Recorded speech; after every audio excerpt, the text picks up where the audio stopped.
The Security Council is called to order. The provisional agenda for this meeting is the situation in Afghanistan. The agenda is adopted. In accordance with Rule 37 of the Council's Provisional Rules of Procedure, I invite the representatives of Afghanistan, India, and the Islamic Republic of Iran to participate in the meeting. It's so decided. The Security Council will now begin its consideration of item 2 of the agenda.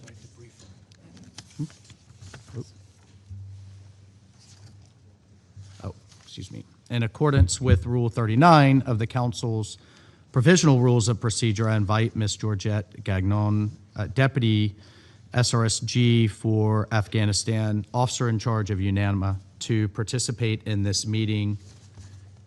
It is so decided. Now the Security Council will begin its consideration of item 2 of the agenda. I give the floor to Ms. Georgette Gagnon. Mr. President, the Council's ambition for Afghanistan, affirmed in Resolution 2721 of 2023, is a country at peace with itself and its neighbors, fully reintegrated into the international community and meeting international obligations, including on women's rights, human rights, and counterterrorism. This goal and the preservation of stability in Afghanistan is even more important in view of recent developments. The conflict with Pakistan has had punishing human and economic costs. We reiterate the Secretary General's deep concern about the escalation and impact on civilian populations, his call for an immediate cessation of hostilities, and for the two countries to resolve any differences through diplomacy. We urge both sides to recommit to a ceasefire without delay and safeguard the protection of civilians. I also reiterate our request to ensure the free flow of humanitarian assistance into Afghanistan.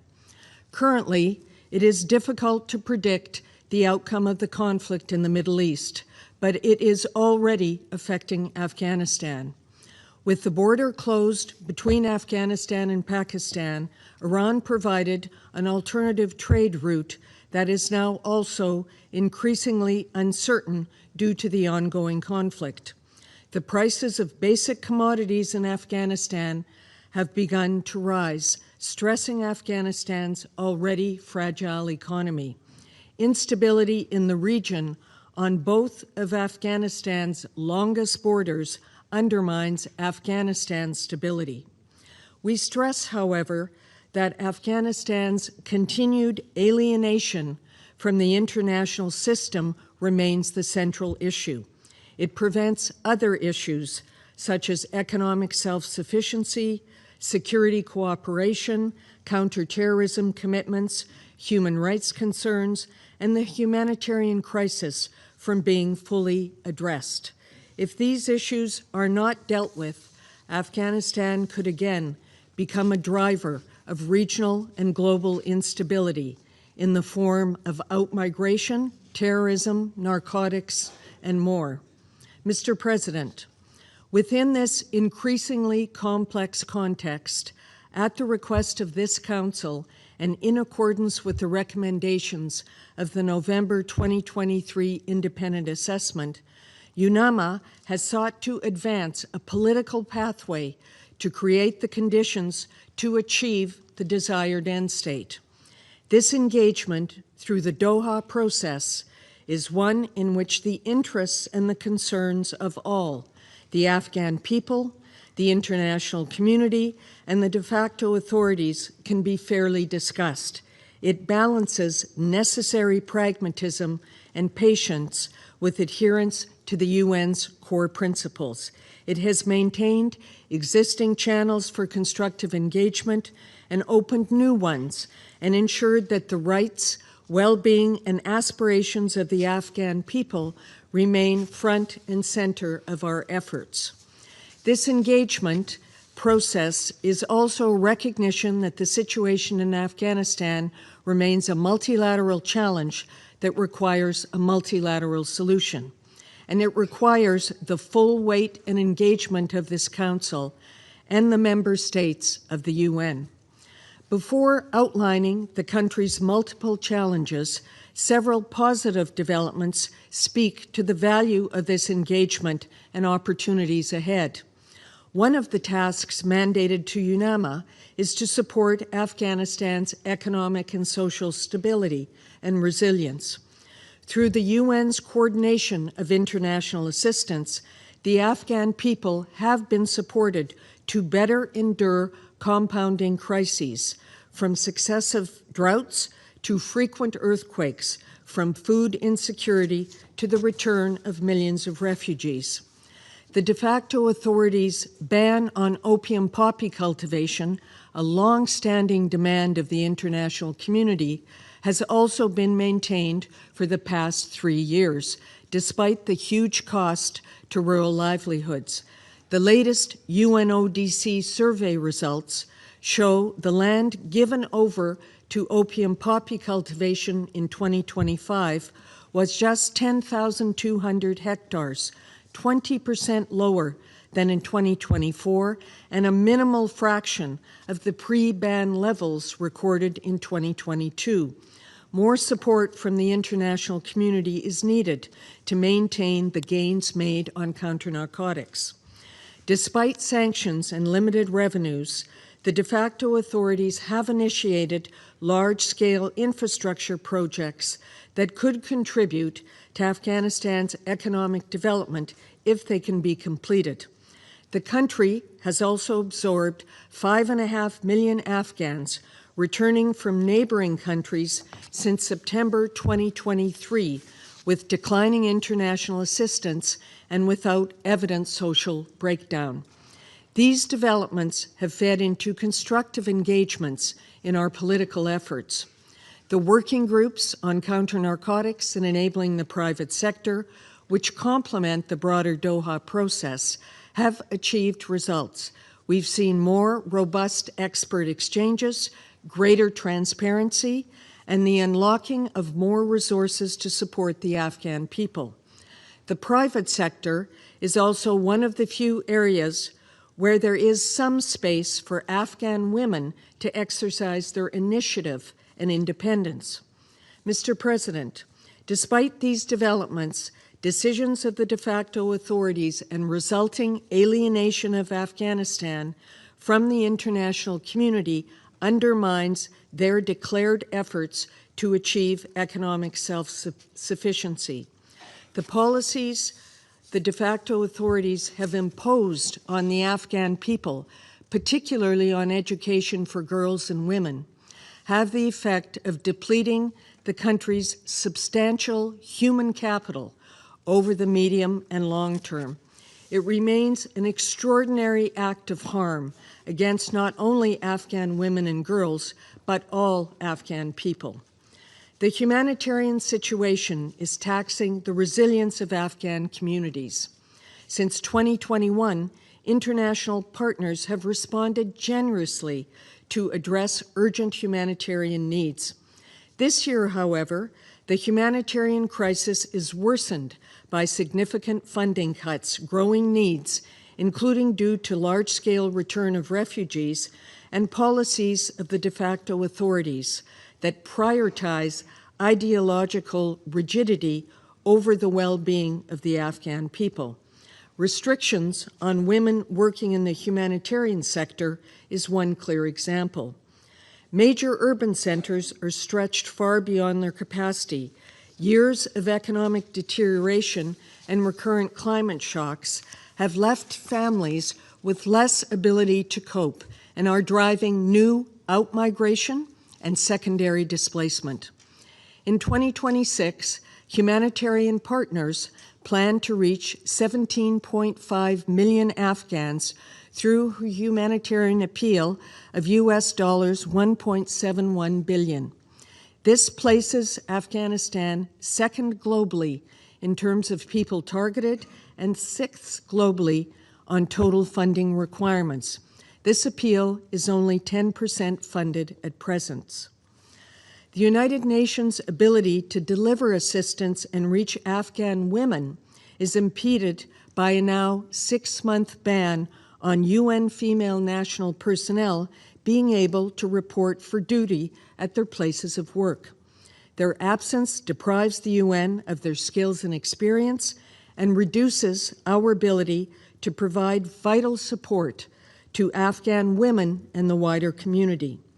The restrictions are also a breach of international rules on the privileges and immunities of UN personnel and a violation of the UN Charter. We again urge the de facto authorities to lift these restrictions and allow our UN national female staff to return to their offices. The de facto authorities continue to be selective in their acceptance of the Afghan state's international obligations and display unwillingness to address key areas of concern. The unacceptable situation for Afghan women and girls continues. They are now entering their 5th year of almost total exclusion from public life and from education past grade 6. On girls' education, there are ways forward, and we urge the de facto authorities to resolve this issue. Their own decree suspending girls' education states that it is temporary until conditions permit. The international community is prepared to help create permissible conditions. This is a bridge that can be crossed. It would be hugely beneficial to Afghan society, to Afghan women and girls, now and into the future. It would send a positive signal to the world.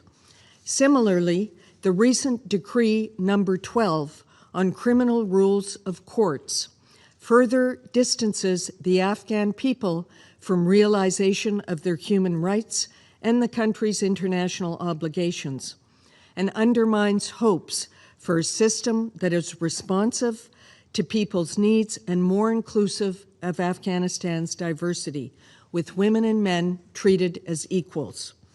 The decree is discriminatory against women and religious minorities. Its vague wording opens the potential for misinterpretation and abuse. The decree, like the ban on girls' education, is another distressing sign that Afghanistan's leadership is indifferent to the concerns of the international community and the Afghan people. The de facto authorities also have a way to go to convince the world they are serious about meeting their counterterrorism commitments.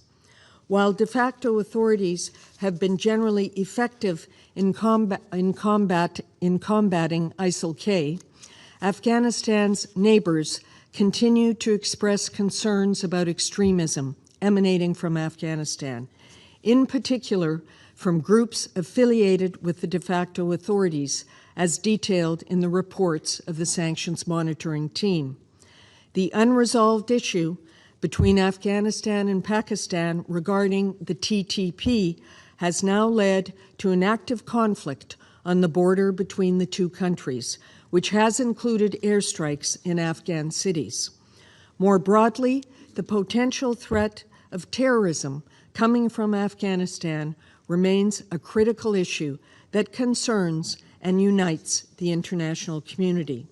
Mr. President, we are grateful for the expressions of support to UNAMA from this Council. Even more valuable and necessary is the continued attention and consensus of this Council and its active engagement on Afghanistan. The United Nations is the convener of the Doha process, but it is the member states that can best demonstrate and provide the incentives for reintegration. And it is the de facto authorities that must do more through their actions to show they are ready and interested in achieving this end state. We look forward to renewal of our mandate next week. At a time marked by instability across the wider region and the continued The continued backing of the Council is vital to reinforce avenues for principled and pragmatic engagement, considering Afghanistan's key role in regional and global stability.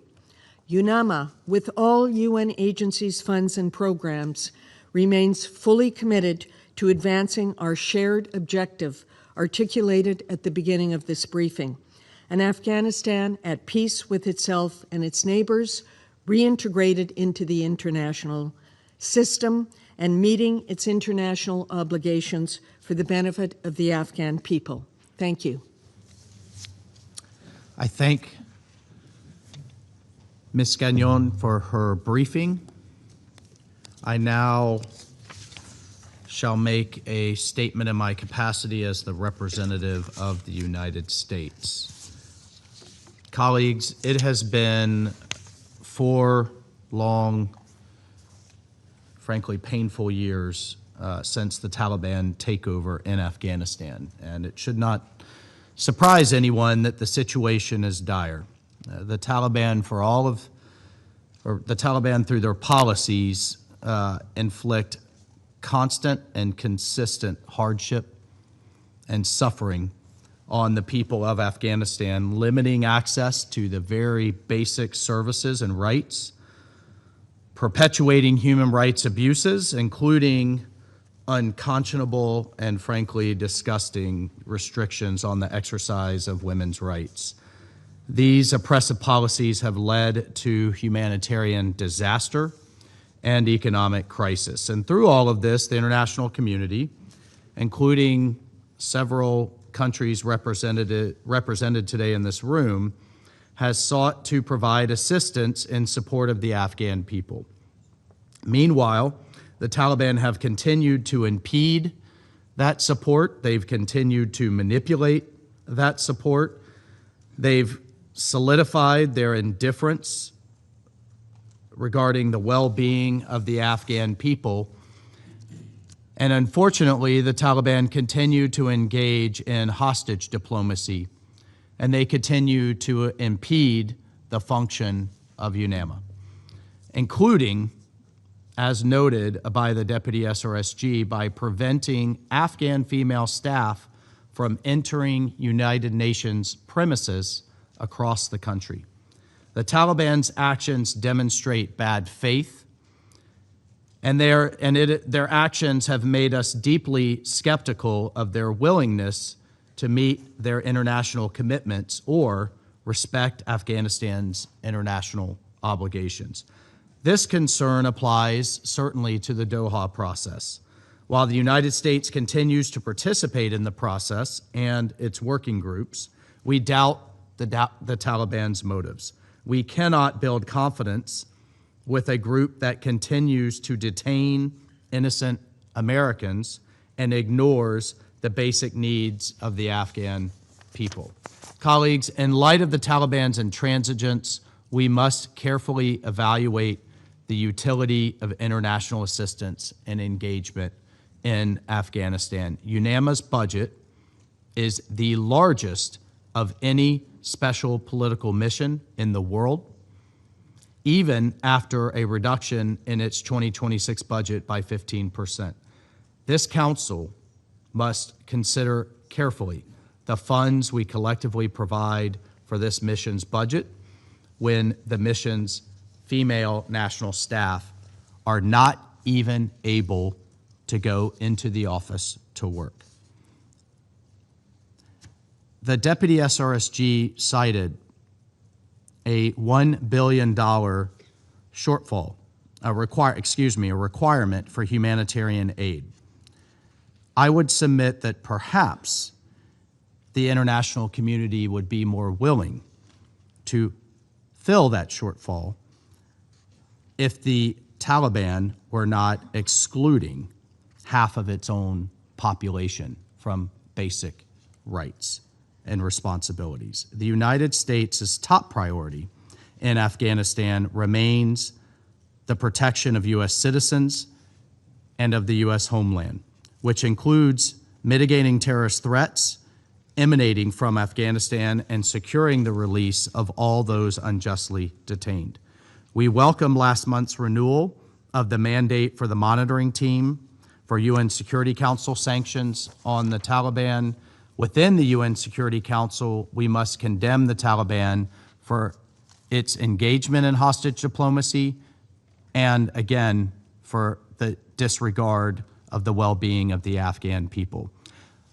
Colleagues, the United States and dozens of countries dedicated and devoted billions of dollars of time and treasure and the lives of its citizens to improve Afghanistan's future. This council must continue to demand responsible actions from the Taliban.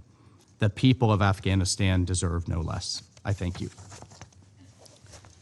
I will resume my function as president of the council. I now give the floor to Her Excellency Baroness Jackie Smith, Minister of State, Minister for Women and Equalities of the United Kingdom. Thank you, Mr. President, and thank you, Deputy SRSG Gagnon, for your insightful briefing this afternoon. Colleagues, let me first begin by expressing the United Kingdom's deep concern at the intensification of the Taliban's repression. We're appalled by the continued restrictions imposed on the women and girls of Afghanistan, including the ban preventing Afghan women from accessing UN spaces. Millions are being systematically excluded from society.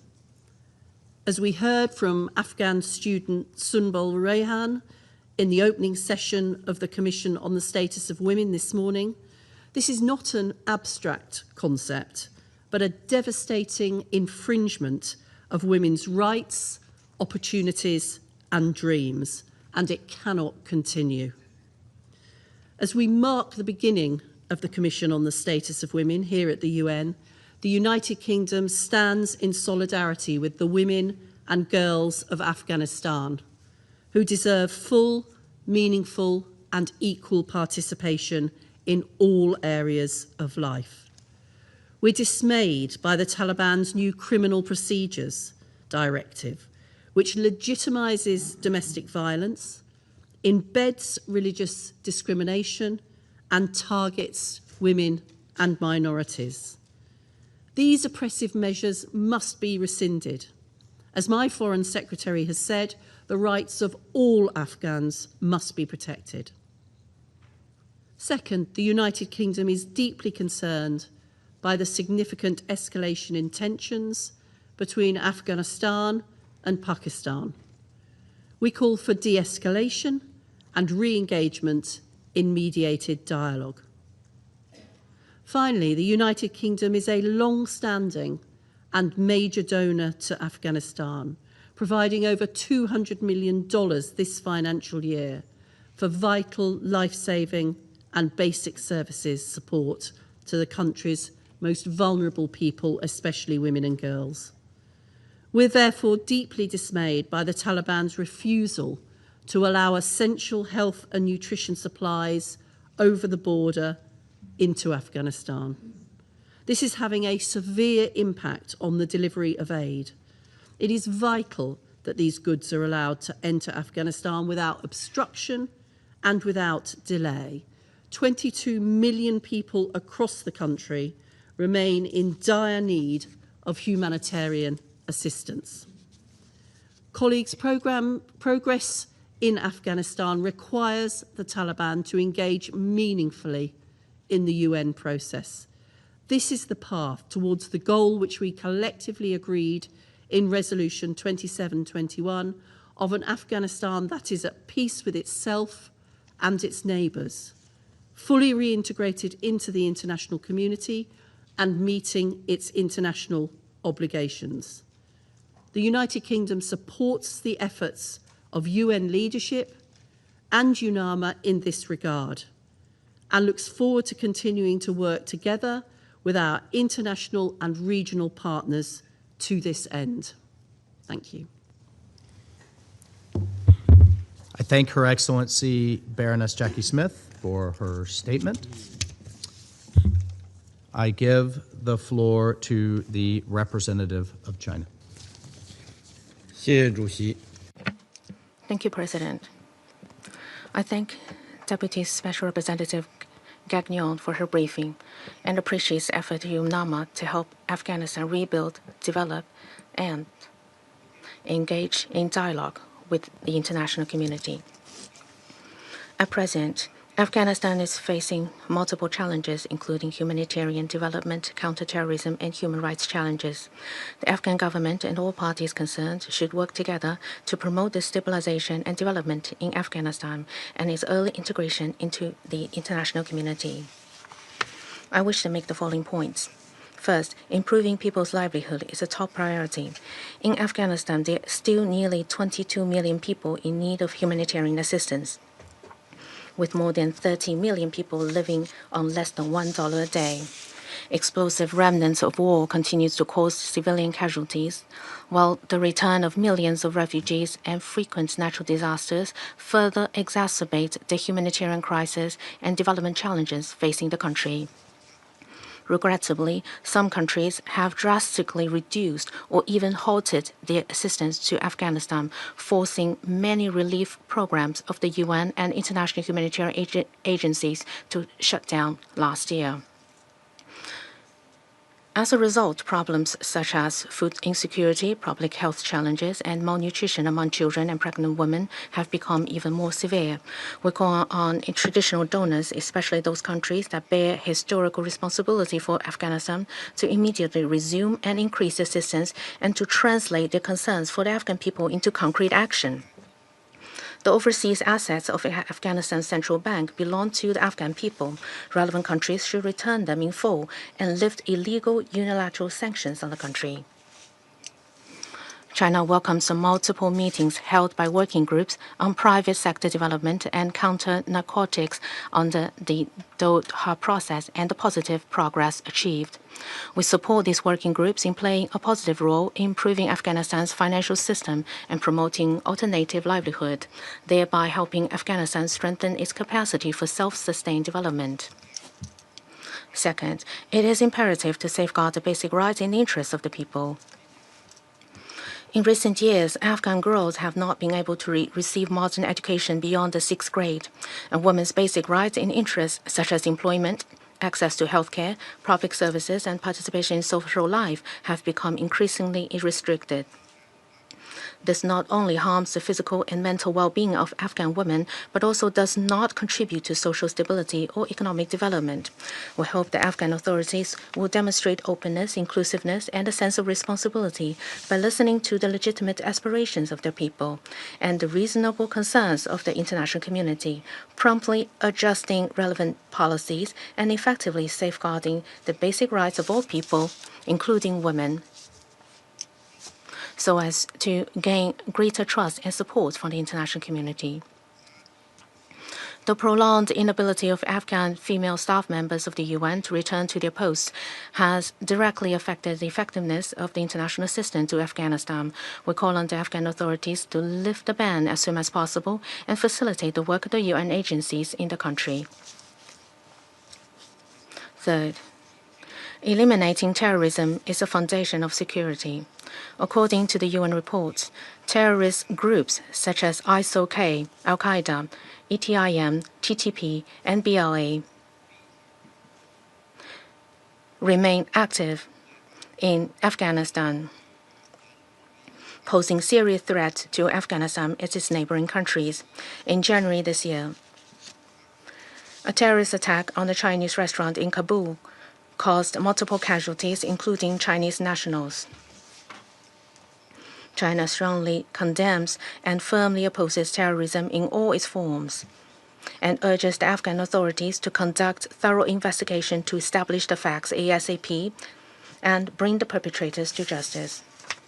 We call on the Afghan side to recognize the grave harm posed by terrorism, strengthen counterterrorism cooperation with regional countries, and resolutely eliminate all terrorist forces operating from Afghan territory in order to maintain regional stability and security. The recent escalation of conflicts between Pakistan and Afghanistan has caused heavy casualties on both sides. China is deeply concerned and saddened by this development. We call on both sides to remain calm and exercise restraint, realize ceasefire as soon as possible, and properly resolve the differences through dialogue and negotiation. China has been actively mediating the Pakistan and Afghanistan tensions through its own channels, and we stand ready to continue playing a constructive role in easing the situation and improving relations between the two countries. President, Afghanistan has endured decades of conflicts and turmoil, and its people long for peace and stability. Addressing the multiple challenges facing Afghanistan requires continued engagement and dialogue between the international community and Afghan authorities, with goodwill and sincerity from all sides to find effective ways to address each other's concerns. China welcomes the recent visit of USG DiCarlo to Afghanistan and supports continued constructive engagement between the UN and Afghanistan. We look forward to more substantive progress in the Doha process. The Security Council should adapt to the evolving situation and adjust the 1988 sanctions regime in a timely manner, particularly by resuming the package of travel ban exemptions, ASAP, to facilitate engagement and dialogue. The mandate of UNAMA will expire in mid-March. As the penholder on Afghanistan in the Security Council, China will work to build consensus among Council members and support the smooth renewal of UNAMA's mandate so that the mission can continue to play a positive role in advancing political settlement of the Afghan issue and promoting long-lasting peace and stability in Afghanistan. Thank you, President. I thank the representative of China for the statement. I give the floor to the representative of Russia.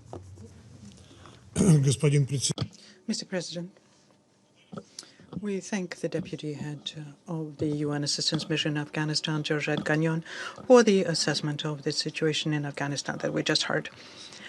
Russia consistently has been supporting the efforts of UNAMA within the framework of the mandate it has, and we expect that there will be an increasing level of mutual trust between the Afghan government and the UN personnel.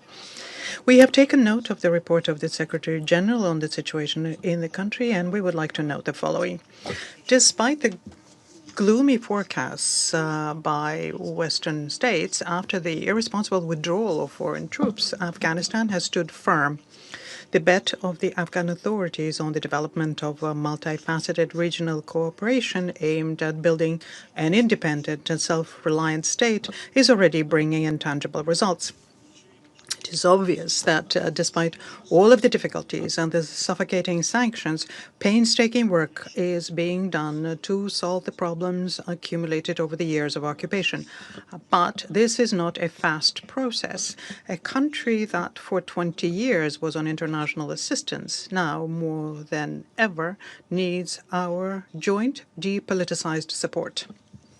Mr. President, Russia has consistently advocated and continues to advocate the development of a realistic, comprehensive approach in relation to Afghanistan. Its basis in objective analysis and a balanced assessment of the situation in the country.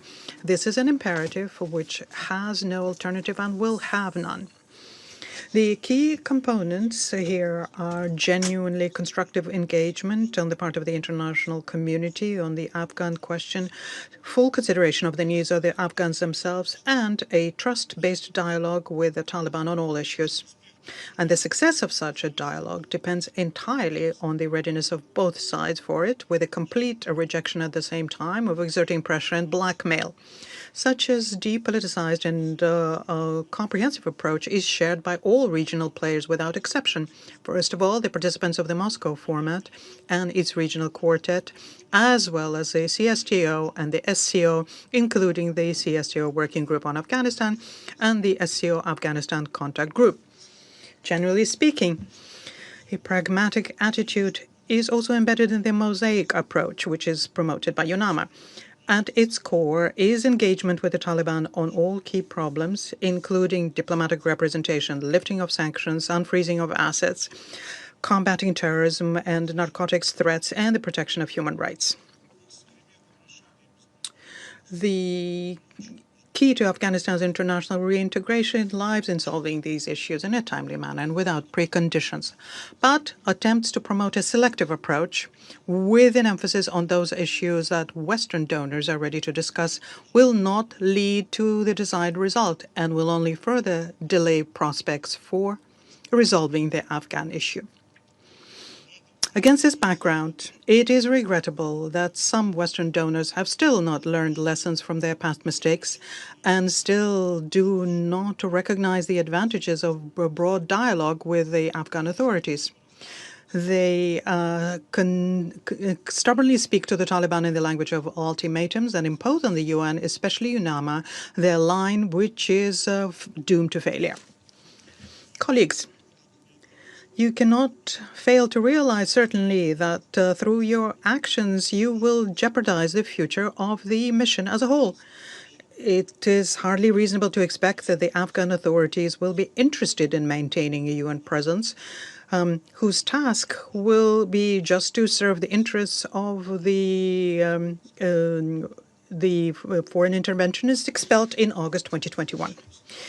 We also address the Secretary General, from whom we all expect the swift, soon appointment of a new head of UNAMA. And we expect that in searching for the most appropriate candidates, you will not only consult with the Security Council members, but also take into account the opinion of the Afghan authorities themselves.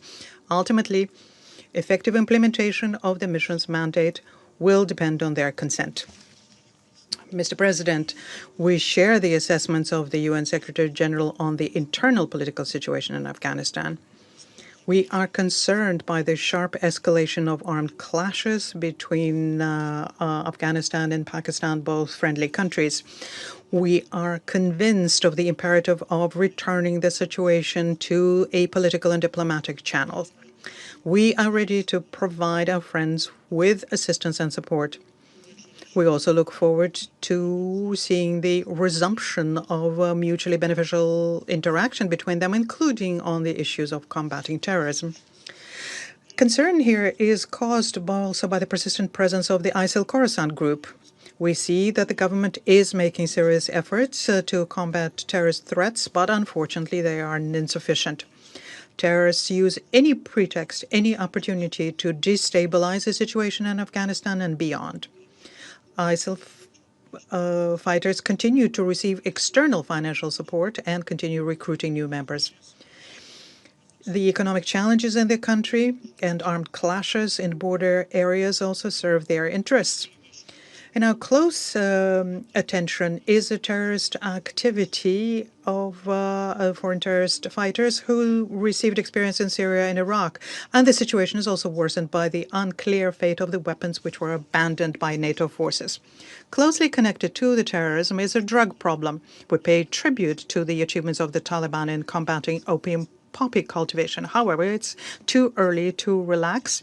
Production of synthetic drugs in local Afghan laboratories is increasing. The efforts of the Afghan authorities alone are not enough. Wide international assistance is necessary to eradicate the drug threat, including through UNODC. The Russian Federation pays great attention to the socioeconomic situation in the country. And we note the selfless efforts of humanitarian agencies and their staff who are ready under difficult conditions to continue providing assistance to Afghans in need. We call on UNAMA to engage in its direct tasks to intensify efforts to unfreeze assets and facilitate development. And we address Western donors. If you truly, not in word but in deed, want to help the women and girls of Afghanistan, then assist in creating conditions for their lives in a stable and developed country. And this is especially important given the possible new wave of refugees who will be forced to return from neighboring Iran amid the armed aggression against it by Israel and the United States. Russia, on a permanent basis, provides assistance to the people of Afghanistan. We are committed to developing partnership ties with this country in all areas, including the area of regional security. We are interested in strengthening Afghanistan's trade and economic potential and dialogue with the representatives of local businesses within the framework of specialized forums my country is organizing. We closely monitor the developments regarding the protection of human rights and fundamental freedoms, including the inalienable rights to education and work for all Afghans without distinction based on ethnicity, religion, or gender. We monitor the dynamics and trends in forming a truly inclusive government with the participation of all ethnic and political groups in the country, and expect to see progress on these two tracks. Mr. President, the Russian Federation does sincerely support the aspiration of the Afghan people to live in a peaceful and prosperous country free of drugs and terrorism. The development of the situation in Afghanistan is something that will to a great degree determine the stability of the situation in the region as a whole. We call on the UN to ensure interaction with those Afghans who truly represent the real authorities and who indeed bear responsibility for what is happening in the country. It is only in this way that the existing problems can be resolved in Afghanistan and Afghanistan can become truly integrated into the international community. I thank you. I thank the representative of Russia for the statement. I give the floor to the representative of Denmark. Thank you, Mr. President.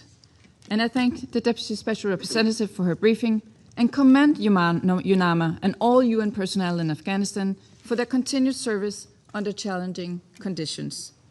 Yesterday, the international community marked International Women's Day, reaffirming our collective commitment to gender equality and human rights. In Afghanistan, however, that commitment remains painfully out of reach. Allow me to raise 3 points. First, Denmark remains gravely concerned by the appalling human rights situation in Afghanistan. When the Taliban seized power in 2021, many feared a rollback in rights. Few could have imagined the scale, speed, and systematic repression that has followed, especially for women and girls. The recent Criminal Procedures Directive represents another step by the Taliban to entrench this trajectory. It reinforces discrimination, enables violence against women and children, and further restricts freedom of expression. This morning, we marked the opening of the 70th session of the Commission on the Status of Women under the theme of ensuring and strengthening access to justice for all women and girls. This could not be more urgent in Afghanistan, where a woman might face 3 months in prison for visiting her family without permission, while a man who breaks her bones risked only 15 days behind bars. This is not justice. It is codified discrimination and a clear violation of Afghanistan's international obligations. We must not allow such a systemic erosion of rights to become normalized. The rights of Afghan women and girls are universal and non-negotiable. Denmark demands that the Taliban immediately reverse this directive and other restrictive measures, including the ban on women's access to medical education. We also urge the Taliban to lift the ban of Afghan female UN staff without delay. The UN cannot serve the Afghan people effectively while its female staff are barred for their workplaces. Second, Mr. President, Afghanistan remains in the grip of a profound humanitarian crisis. Widespread food insecurity and alarming levels of child malnutrition persist. Climate-driven drought and water scarcity are worsening shortages and deepening vulnerabilities, especially for women and children. At the same time, women and girls continue to face significant barriers in accessing essential services, including healthcare and nutrition. Broader regional tensions raise further concern for civilian protection, displacement, and humanitarian access. The Taliban must ensure safe, sustained, and unhindered access for humanitarian workers across the country, including by guaranteeing the full, equal, and meaningful participation of women. We also stress the need to scale up support to the humanitarian response plan for Afghanistan, which, as we heard, remains significantly underfunded. Third, Mr. President, the recent escalation between Afghanistan and Pakistan is deeply worrying. Afghan territory must never be used to threaten or attack any country. We underlined the importance of effective and sustained action against all terrorist groups operating in or from Afghanistan, including ISIL-K and TTP. Rather than providing cover, the Taliban must live up to its public promise to combat terrorist elements. The increase in cross-border attacks and reported strikes risk further destabilizing an already fragile region. Denmark echoes the Secretary-General in calling for an immediate cessation of violence and for all parties to exercise restraint and pursue de-escalation through dialogue. All parties must fully respect their obligations under international law, including international humanitarian law, and ensure the protection of civilians and civilian infrastructure at all times. In closing, Mr. President, Denmark supports an integrated and principled international approach to Afghanistan. The Doha process continues to provide an important framework for engagement, but it must remain anchored in clear principles and Afghanistan's human rights obligation. As we approach the renewal of UNAMA's mandate, let me reiterate Denmark's strong support for the mission. In a context of deepening human rights violations, humanitarian crisis, and regional tensions, UNAMA remains indispensable. Denmark stands ready to work with all Council members to secure a strong UNAMA mandate and to support the Afghan people in the pursuit of dignity, human rights, and lasting peace. I thank you. I thank the representative of Denmark for the statement. I give the floor to the representative of Panama. Gracias. Thank you, Mr. President. We thank the Deputy Special Representative for Afghanistan, Ms. Georgette Gagnon, for her briefing. And we recognize the crucial work done by the United Nations Assistance Mission in Afghanistan. We welcome to the Chamber Her Excellency Baroness Jackie Smith, Minister of State of the United Kingdom, and we also welcome to the Chamber representatives of the countries that do us the honour of participating in this meeting today. Panama notes with grave concern the worsening of the situation for women and girls in Afghanistan.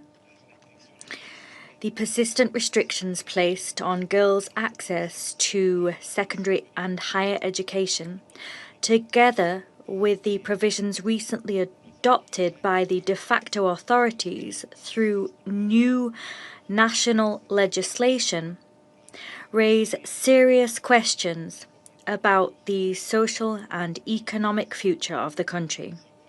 According to the United Nations High Commissioner for Human Rights, this new normative framework incorporates into the national legal order restrictions which directly affect women and girls.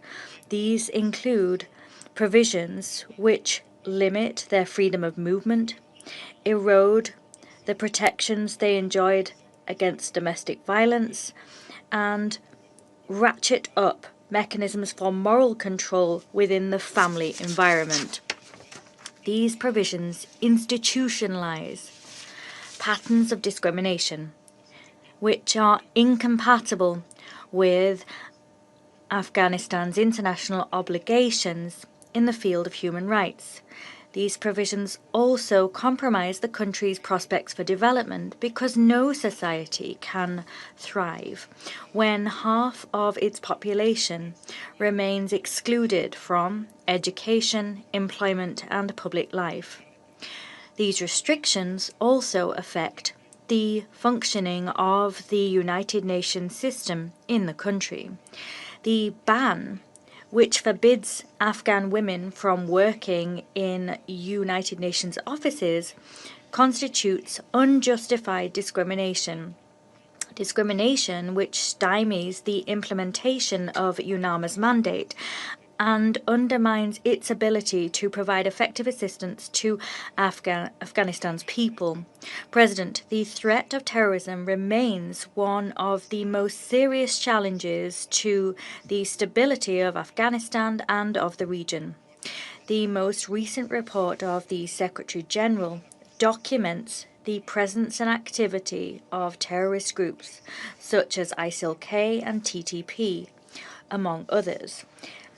these groups continue to represent a significant threat both for civilians and for the security of Afghanistan, and for the security of neighbouring countries and of the region in general.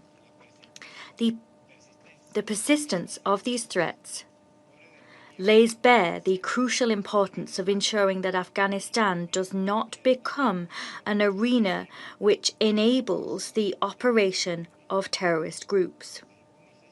Some states in the region, such as Pakistan, are already directly weathering the consequences of this threat.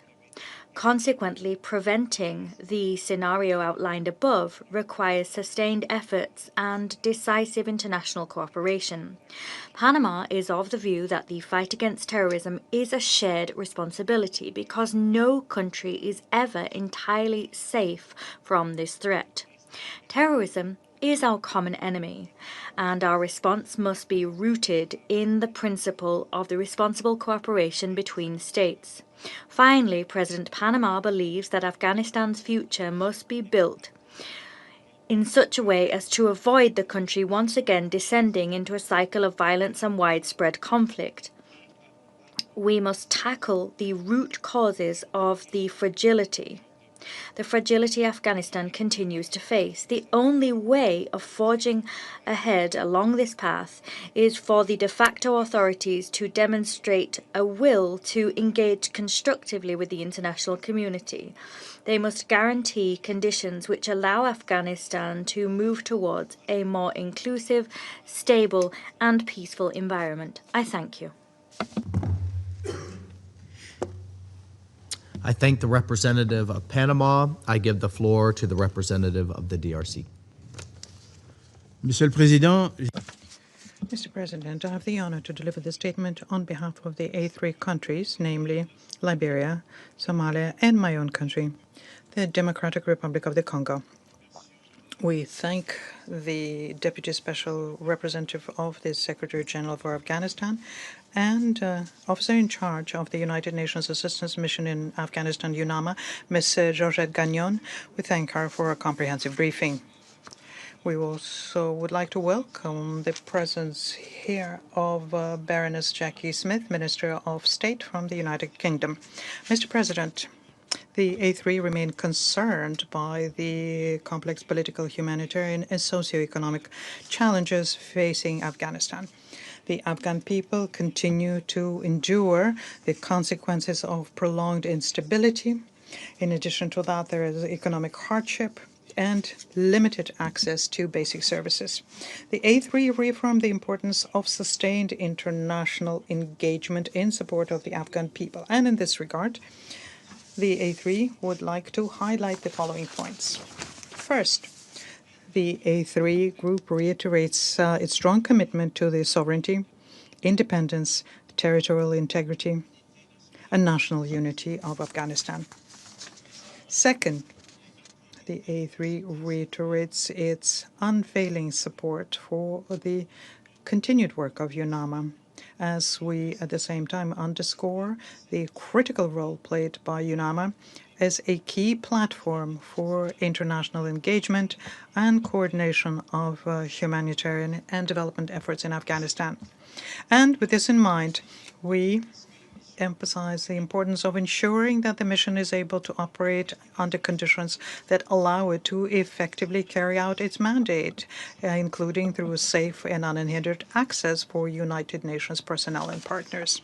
Third, the A3 expresses its deep concern over the worsening humanitarian situation in Afghanistan as the cumulative effects of declining international assistance, large-scale return of displaced populations, natural disasters, and disruptions in regional trade continue to exert immense pressure on Afghan communities. The A3 is gravely alarmed by the sharp deterioration in food security, with 21.9 million people projected to need humanitarian assistance in 2026. The Humanitarian Needs and Response Plan for 2026 calls for 1.71 billion to provide critical life-saving support. And the A3 commends the persistent efforts of the United Nations and humanitarian partners working under extremely difficult conditions and urges donors to act swiftly to close the funding gaps. Fourth, the A3 considers that the full participation of women and girls is a cornerstone for Afghanistan's successful reintegration into the international community. We emphasize the fact that ensuring access to education, employment, fundamental freedoms, and meaningful participation in society will unlock the nation's full potential and uphold the dignity of its people. The A3 is also concerned by restrictions which prevent United Nations Afghan female personnel from accessing United Nations premises. In this regard, we call on the authorities to permit United Nations female personnel to return to their place of work. Fifth, the A3 remains concerned by the continued threats presented by terrorist groups operating within Afghanistan and reaffirms that its territory should not be used as a platform for terrorist activities which jeopardize regional and international peace and security.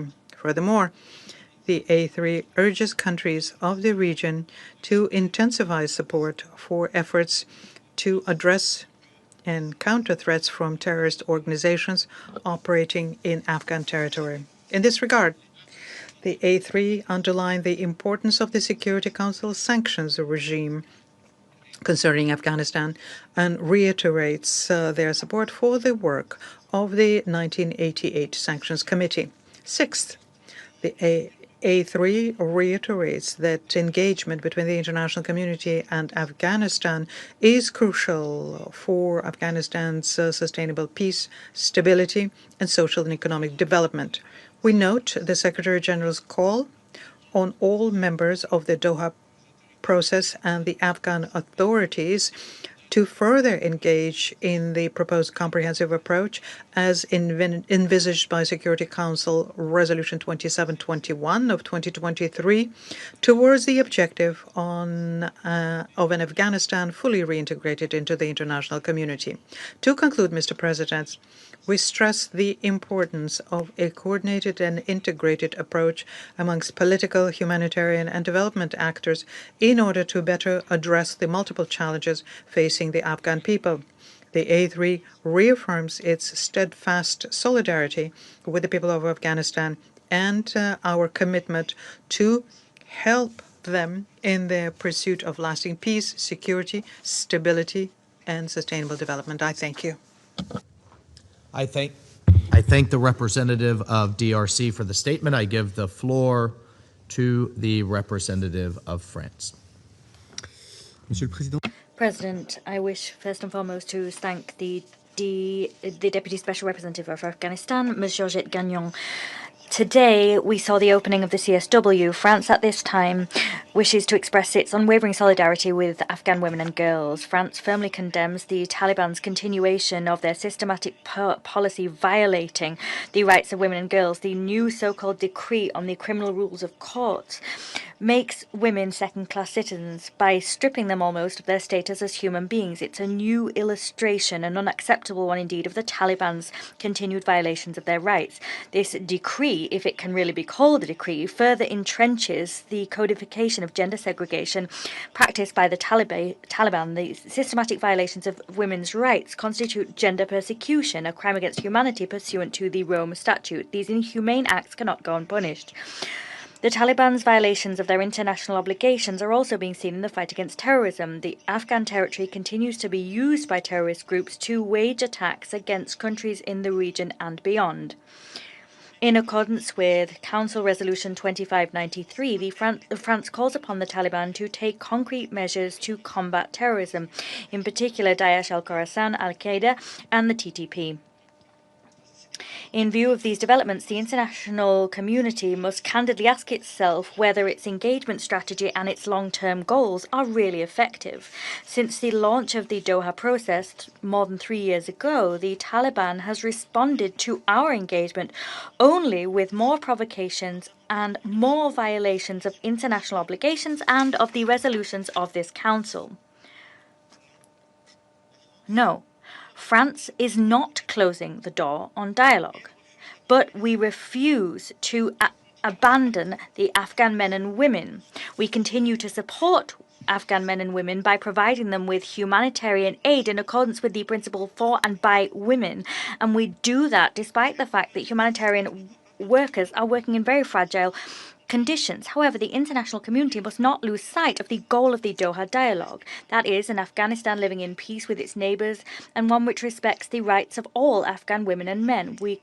Let us recall that measures taken as part of the Doha process must be commensurate with the loftiness of that goal and the seriousness of the situation. President, France commends the work of UNAMA and that of all the agencies, funds and programs of the United Nations present in the country. We support UNAMA in the implementation of all of its mandate in all of its facets, including the facilitation of an inclusive political process and human rights protection. We welcome the recent visit made by the USG to Kabul to convey firm messages to the Taliban regarding the demands of the international community. The ban on Afghan women employees from them accessing UN processes was opposed by the Taliban 6 months ago and is unacceptable. These restrictions prevent UNAMA from implementing the mandate bestowed upon it by this Security Council. It's up to this Council to ensure that its resolutions are respected, beginning with resolutions 2593 and 2681. Finally, France calls for the expeditious appointment of a new SRSG. We reiterate our support for UNAMA as it discharges its political mandate. Thank you. I thank the representative of France for the statement. I give the floor to the representative of Bahrain. Mr. President, allow me at the outset to thank the United States of America, the President of the Council for this month, for convening this meeting. I also thank Ms. Georgette Gagnon, Deputy Special Representative for Afghanistan, Officer in charge of the United Nations Assistance Mission in Afghanistan, UNAMA, for her work and her valuable briefing. Mr. President, humanitarian, economic, human rights, and security challenges intersect in Afghanistan today with direct implications for regional stability. The Secretary General's latest report makes clear that these challenges are worsening amid a deteriorating human rights situation, particularly the rights of women and girls, as well as a decline in international assistance, large-scale return of population, natural disasters, and continuing terrorist threats and attacks. This situation requires a comprehensive response that addresses the root causes of the crisis and mitigates its cross-border repercussions. The report also highlights the continued systematic discrimination against women and girls, their deprivation of the right to work and education, as the education ban approaches its 5th year. The Kingdom of Bahrain reaffirms that lifting the restrictions imposed on women and girls is an indispensable step toward promoting stability and recovery. Additionally, the report notes that the restrictions preventing Afghan national female UN staff members from accessing their workplaces, these restrictions have now entered their 6th month. These restrictions undermine the mission's ability to implement its mandate and are inconsistent with the Charter of the United Nations. The Kingdom of Bahrain calls for their immediate removal. Mr. President, humanitarian needs remain immense. The report indicates that more than 21 million people will require humanitarian assistance in 2026. It also indicates that nearly 17 million people are facing acute food insecurity. The Kingdom of Bahrain calls for sustainable and flexible international support to ensure the continuation of essential services and the protection of the most vulnerable groups in a manner that promotes stability and reduces cross-border risks, including those posed by terrorist organizations. In light of the recent escalation between Afghanistan and Pakistan, we call on all parties to exercise restraint, prioritize dialogue and diplomacy, and avoid further escalation to spare both peoples the scourge of conflict. In conclusion, the Kingdom of Bahrain underscores the importance of the role played by UNAMA as the main united presence in Afghanistan and its role in facilitating a coordinated and effective international engagement through the Doha process. In this regard, we commend the efforts of the State of Qatar in hosting this process and its continued support, contributing to advancing dialogue and enhancing regional coordination. We also welcome positive indicators of a decline in the cultivation of poppy and stress the importance of supporting alternative livelihoods and licit economy in ways that promote the development of the Afghan community and curb the illicit drug-related economy. The Kingdom of Bahrain reaffirms its commitment to supporting international efforts aimed at achieving security, stability, and prosperity in Afghanistan, and ensuring that it remains free of terrorism in support of international peace and security. Thank you, Madam President. I thank the representative of Bahrain for the statement. I now give the floor to the representative of Pakistan. Thank you, Madam President, for giving me the floor. It has been more than 4 years since the Taliban came to power. It was hoped that the Taliban would transform and evolve into a responsible governing entity and lead their country into a new era of peace and prosperity with good neighborliness and adherence to international obligations. As an immediate neighbor, in order to secure a peaceful and stable Afghanistan, Pakistan regularly facilitated dialogue and engagement with the Taliban authorities. And last year, for example, we had a series of high-level visits to Kabul, presenting a number of initiatives assisting in humanitarian relief efforts, offering bilateral trade incentives, liberalized visa regime, transit concessions, and participating in regional platforms to help Afghanistan integrate with the region and beyond. And to recall here that to facilitate direct dialogue, the international community had also extended an olive branch to the Taliban during the Doha III process with the expectation that they would deliver on 3 key international demands, that is, counterterrorism, human rights, and inclusive governance.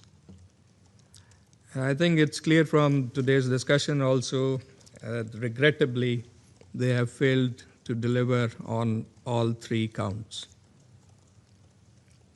Madam President, today Afghanistan is a sanctuary for terrorist groups and proxies, a reality acknowledged by global assessments, including UN reports and UN monitoring team. This has destabilized the region with dire consequences and security challenges for its immediate neighbors, particularly Pakistan. Terrorism emanating from Afghan soil poses a grave threat not only to its immediate neighbors but also to the broader region and beyond, undermining regional and international peace and security. Terrorist entities including TTP, BLA, and its Majid Brigade, ISIL-K, Al-Qaeda, and ETIM enjoy safe havens inside Afghanistan, from where they launch cross-border infiltration, violent attacks, and suicide bombings. Elements within the Taliban regime have chosen the path of complicity and active support of these groups, with external backing and sponsorship of our eastern neighbor, a known opportunist and spoiler, providing logistical support and financing to wage a proxy war against Pakistan. Pakistan has since witnessed a surge in terrorist attacks, planned, financed, and orchestrated from Afghan soil under the Taliban regime's direct watch. We have lost thousands of lives to terrorism-related incidents since the Taliban takeover. And just last month, more than 175 innocent Pakistani lives were lost, including in 3 suicide attacks. We would like to warn that spillover effects of the terrorism nurturing in Afghanistan will not remain confined to Pakistan. Madam President, Pakistan has always prioritized dialogue. Numerous diplomatic efforts were made to counsel the Taliban and to convey our concerns. Recent mediation efforts facilitated by the sincere support of brotherly countries, particularly Qatar, Turkey, and Saudi Arabia, also have not yielded the desired results. The Taliban's continued failure to undertake substantive action, their rigid reluctance to provide assurances and guarantees, and refusal of their leadership to publicly denounce and condemn terrorist groups such as the TTP and BLA highlights the scale of their complicity and active support. Terrorist groups are collaborating through joint training, illicit weapons acquisition, and coordinating attacks. But Pakistan will not sit idle while suffering from terrorist acts from across the Afghan border that target our border posts, law enforcement agencies, and civilian infrastructure, including public spaces of worship and schools. We have confiscated large caches of sophisticated military-grade modern equipment left behind by foreign forces in Afghanistan during our counterterrorism operations. Madam President, after showing maximum restraint, on 21st and 22nd of February, Pakistan carried out intelligence-based selective targeting of 7 terrorist camps and hideouts belonging to the TTP and its affiliates and the ISIL-K in the bordering regions with precision and accuracy. But on 26th February, the Taliban publicly declared their decision to initiate hostilities against Pakistan across multiple border locations with unprovoked firing and shelling of border posts and military installations. In exercise of its right to self-defense, Pakistan took retaliatory measures against hostile targets and logistical bases used by terrorist groups.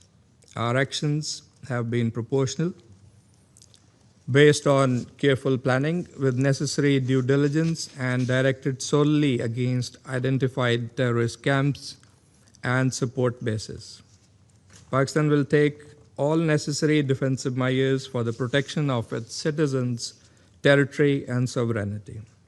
Our counterterrorism operations will continue for as long as it takes to degrade the combat capabilities of terrorist groups and support infrastructure.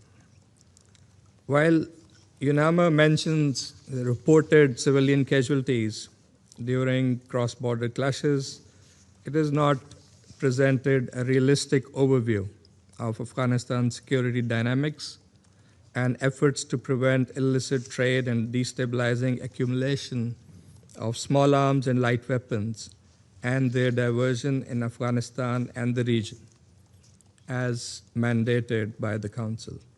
The presence of terrorist entities in Afghanistan cannot be delinked from the security situation. UNAMA's ability to accurately verify incidents of border clashes and reports of civilian casualties in an environment where access to areas outside Kabul is restricted and strictly monitored by the Taliban poses serious questions of credibility. Madam President, ordinary and vulnerable Afghans are suffering from Taliban's inhumane restrictions and misplaced priorities, sanctions, a dysfunctional banking system, drying up foreign aid, poverty, terrorism, narcotics, and human rights violations weigh heavily on Afghanistan's socio-economic landscape, a direct result of Taliban's reckless behavior. Continued restrictions on women and girls inside Afghanistan are inconsistent with Islamic traditions and norms of Muslim society.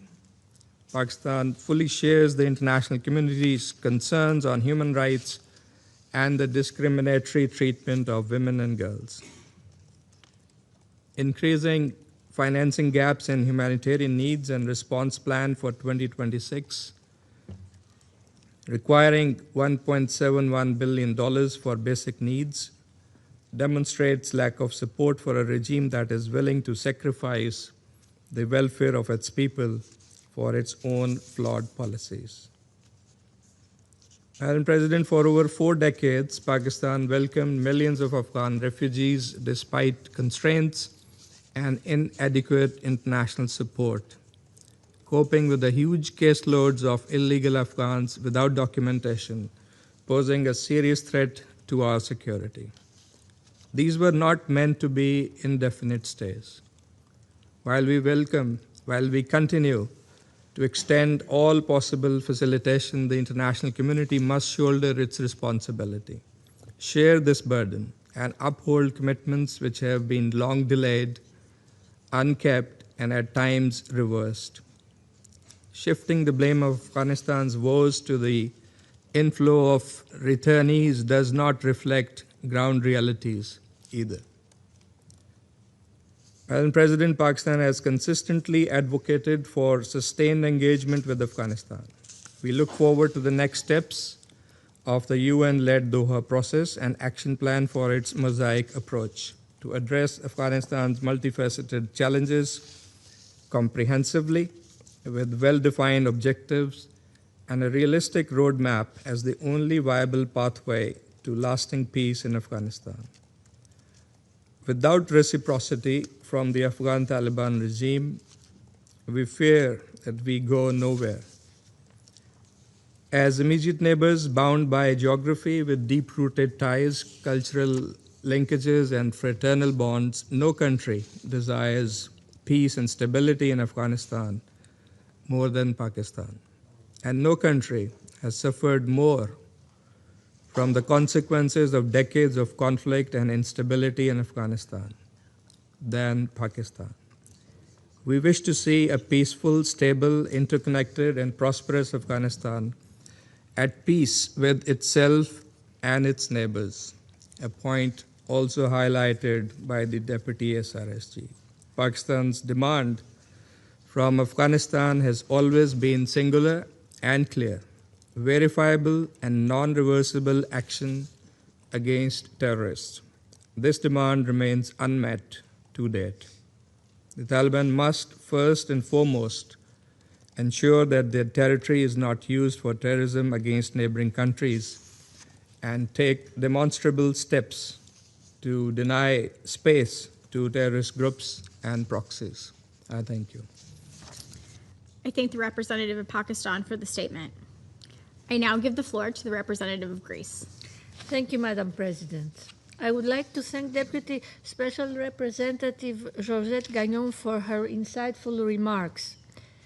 Madam President, as we celebrate today International Women's Day and the opening of the 70th session of the Commission on the Status of Women, our thoughts turn to the women and girls of Afghanistan who are suffering under Taliban rule for the 5th consecutive year. In a world striving towards equality, Afghan women are not merely being sidelined from society, they are being persecuted and systematically erased from public life. I would like to make the following 3 points. First, the restrictions preventing Afghan women, UN personnel from accessing their offices in effect since September 2025, coupled with the Taliban's December 2024 ban on medical education for women and girls, have pushed the healthcare and humanitarian sectors to the brink of collapse.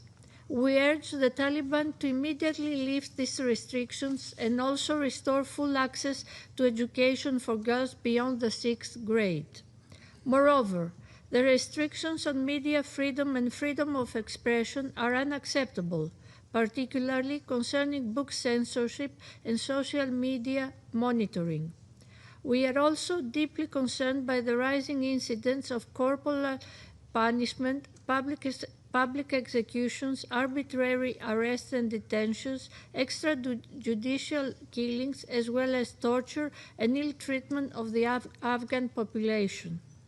The latest addition to the Taliban system of oppression, the Decree on Criminal Rules of Courts, or the so-called New Penal Code, not only codifies discriminatory provisions for different categories of citizens, but also explicitly deprives women of the last vestiges of legal protection. In view of the above, we support all means of accountability